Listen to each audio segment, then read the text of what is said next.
Hey everyone, Scott here to discuss A Complete Unknown, starring Timothy Chalamet, Edward Norton, Elle Fanning, Dylan Fogler, Monica Barbaro, and Boyd Holbrook, directed by James Mangold. Now, before I get into this, I saw the movie twice. The first time was in an early access IMAX theater. That only for that showing that I got something like this. That was my first viewing, and then second viewing I went regular, and it was I think the day after Christmas. I forget which one it was, but yeah. Let's see if this is any as good or better than Walk the Line. Let's get into it.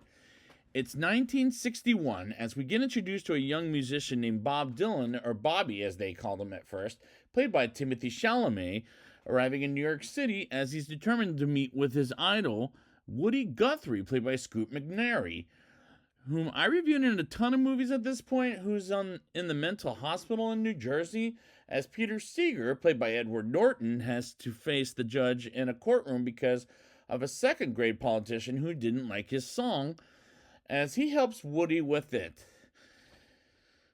As he gets out of the courtroom and sings a song to the press, while Bob gets to the mental hospital in New Jersey and hears Woody and Peter singing in the room where Woody is staying at, and he visits Woody and Peter and learns about Bob as they learn about Bob, as a musician, and gives him a card with a saying and asks Bob to sing a song for Woody and Peter, in which he does, as he sings one that he wrote for Woody.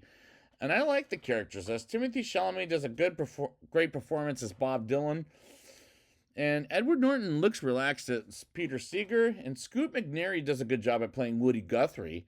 Woody is impressed by Bob's song as he punches the drawer because he's impressed, as Peter takes Bob to his house with his wife Toshi and kids Danny, Tinya, I don't know if I'm saying that right, and Mika.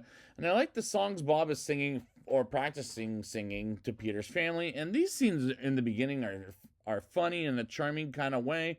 As we move on to nighttime coming, and sings the song that I know from The Lion King, the animated version, not that god-awful live-action thing. And Joan Baez, played by Monica Barbaro, arriving as she sees Albert Grossman, played by Dan Fogler from the Fantastic Beasts trilogy, who chats about his contract, and she kicks him out of the room, and she seems pretty to a point. Bob brings it up before performing on stage, and I agree with him. As Monica Barbaro, I don't know who this actress is. I guess I reviewed her before in Top Gun Maverick, as I can't remember which one was her in that movie, but she pulls this performance off incredibly, in my opinion, as director James Mangold does a good job with telling the story of Bob Dylan, as this story is not as great as Walk the Line, but it's very good. Bob performs on stage as Joan watches, and so does Albert. As he's impressed, he decides to take him as a client with John Hammond and to record a record, and performs at a church and meets Sylvie Russo, played by Elle Fanning, and talk during a church service. And the cinematography is very good in this movie, as the shots are very good. Bob and Sylvie go out on their first date and watch a film in the cinema, and apologies, I forgot the name of the movie, and go to lunch dinner together in a diner of some kind. And he walks her home and she explains her schedule, and she gives him her number at her mother's place. And he goes to a record store and sees a record Joan Baez has made, as Bob and Sylvie go to a stand-up for African American rights, as he goes back to Sylvie's house and stays there for a while. And Bob visits Woody in the hospital, and the doctor acts like an asshole as he tells Bob to stop singing, as he and Sylvie have a party of some kind, and she goes on a 12-week trip to Rome for her school, while her sister Gina knows something is up with Bob's name, as he calls himself Zimmerman, while Bob is watching Johnny Cash, played by Boyd Holbrook, on the TV. And I like his performance, but he does not sound or sing like Johnny Cash, unlike Joaquin Phoenix in director James Mangold's other film I reviewed before, Walk the Line. But this is a good performance, but it's just not great like Joaquin. But anyways, let's move on. It's about Bob Dylan, not Johnny Cash. But anyways, Joan leaves the country as chaos goes around America, and ends up going to a bar and hears Bob singing one of his songs and decides to stay in America as Joan sleeps with Bob in Sylvie's house as Bob is being an asshole to everyone around him. And she asks him to play a song for her. And despite this is a 2 hour and 20-minute movie, I was okay with the pacing of the movie. While Bob and Joan sing beautifully together and decide to record the song together, and I really like that song. Sylvie gets back home and she smells coffee as she's led to believe he learned how to make it. And by he, I mean Bob. While I get the impression Joan made it in the last scene, as Bob records another record and joins Joan in the same records as a cover, and Sylvie is worried about Joan and Bob as they go to California together while Joan shows Bob her house, and they go to the Monterey Folk Festival. Yeah, it's Folk Festival in 1963 as Bob performs with Joan while Bob gets fan letters, including from Johnny Cash, as he says how he feels about his songs while Sylvie is worried about their relationship. And I really liked how they portrayed in this I really like how they portrayed it in this movie, unlike the trailer, where it made him look like he was taking advantage of him.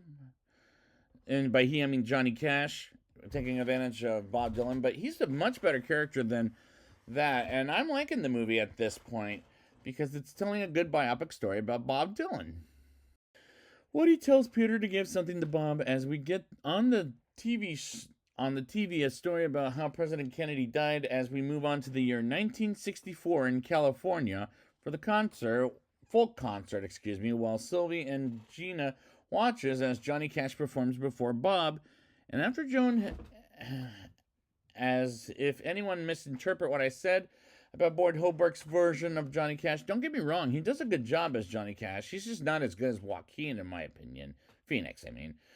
As Bob comes on stage and sings a new song that I know of, but didn't know it was the song The Times Are Changing, which I heard in the Zack Snyder movie Watchmen.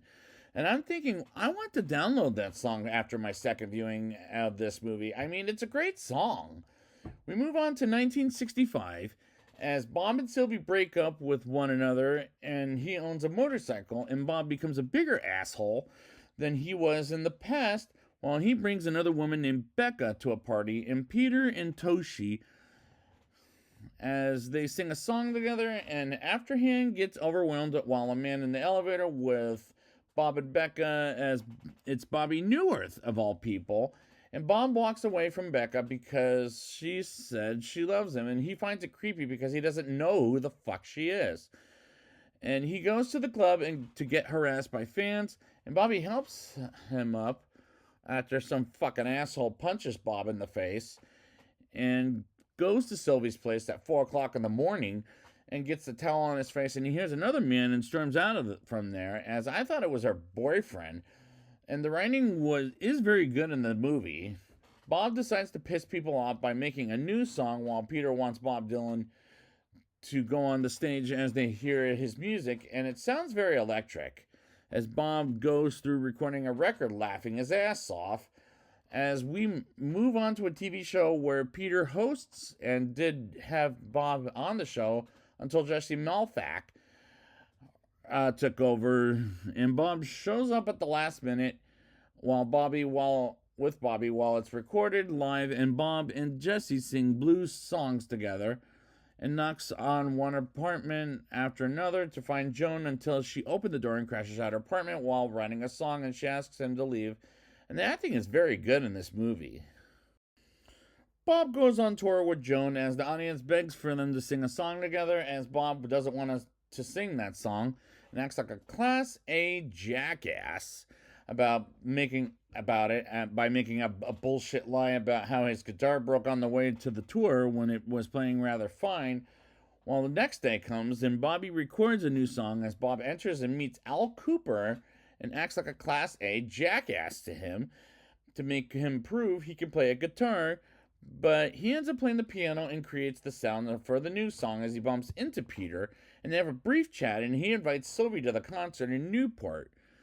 And I don't know which part of Newport, but it could be anywhere, in the most demanding way possible, and at this point, I'm still going with it, as this is a good biopic about Bob Dylan, like I said before. Bob and Sylvie go to Newport, at a and stay at a hotel as they have to go to as they get to the concert as Bob comes out and sings with Joan while she's in the middle of performing. And at some point while Bob is performing with Joan, Sylvie gets jealous and can't stick around for the rest of the time and doesn't want to go through it again as she runs out and confesses Bobby she can't do it again as she goes on a ferry to a train to leave back to New York as Bobby tells Bob she's going to the ferry to the train back home in New York, and Bob goes to her and has no choice but to accept her decision where she has to step off. And that was a sad scene as we'll never see her again for the rest of the movie. Peter visits Bob and has a chat about what is Bob going to play at the Newport Folk Festival, and Bob doesn't give a shit and decides to surprise everyone with his new music while Bobby and Albert want to change the future. And Bob tries to go on a ride and sees Johnny Cash's car and talks with Bob while accidentally bumping into two cars what Bob wants to play. And we get to the concert and they play the new music as loud as possible. And at one point, Peter tries to turn off the music because he's had enough and tries to destroy the chords. But Bob wants to play it louder as people boo him. And Tashi tells Peter to not unplug the music, and the people in charge of the festival are demanding to turn off the music, while Albert fistfights with them about it. But it keeps going until it's all over, and he's the final act as people throw shit at him. And Johnny Cash is happy he heard the new songs of Bob's, but he comes back on stage because Johnny Cash wanted him to play one more time, to play some folk music with Johnny Cash's guitar, and some people love that song more than the others he played on stage as he leaves the stage and they have a party at the hotel while Peter and Tashi go in their rooms and Peter looks for Bob and leaves him be as daytime comes and Joan happens to see Bob as she's going in her room and Bob takes off on his motorcycle after chatting with Joan and decides to take off and sees Woody one last time to play a song for him and decides to take off by motorcycle again as the movie ends there. And the climax is very well done as this movie is well made. But how do I feel about it? Let's talk about it in a rating. I'll give this movie a 8.3 out of 10. It's not as great as another film director James Mangold made about a musician named Johnny Cash in Walk the Line, as he does show up as being played by Boyd Holbrook, who isn't quite as good as Joaquin Phoenix, but the performances are good by him as well as Timothée Chalamet, doing a great impression of Bob Dylan, and the cinematography is very good as the shots are also very good. The editing I was okay with as this is a 2-hour 20-minute movie and I was following every minute of it as the writing in this is very good and I really enjoyed all the music in this movie as one of the songs I'm thinking of downloading on my music list.